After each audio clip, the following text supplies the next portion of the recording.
ఇంకా కాంగ్రెస్ వారు సరే వారు పోస్టల్ బ్యాలెట్ లో చంద్రబాబు నాయుడు గారు ఆయన కూడా ముందంజలో ఉన్నట్టుగా తెలుస్తుంది. కుప్పం నుంచి పోటీలో చేస్తున్నటువంటి నారా చంద్రబాబు నాయుడు గారు ఆయన కూడా ప్రస్తుతం 1549 ఓట్ల మెజారిటీ అక్కడ ఓట్ల ఆధిక్యం కనిపిస్తూ ఉంది. అక్కడ ముందంజలో ఉన్నారు. పోస్టల్ బ్యాలెట్లో కుప్పం నుంచి పోటీ చేస్తున్నటువంటి చంద్రబాబు నాయుడుకి సంబంధించిన అప్డేట్ మనం చూస్తున్నాం.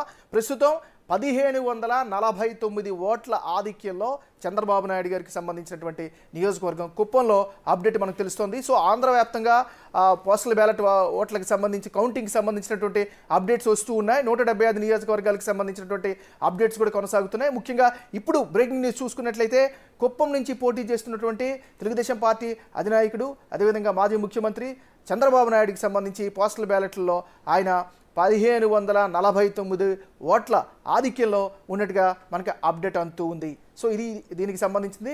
ఇక తెలంగాణకి సంబంధించిన కూడా అప్డేట్ కూడా కొనసాగుతోంది. సో ఇప్పటివరకు మనం కూడా అప్డేట్ చూస్తూ ఉన్నాం. సో చర్చను కొనసాగిద్దాం. కిషోర్ గారు సారీ చెప్పండి. సో అంతకుముందు మొదటేమో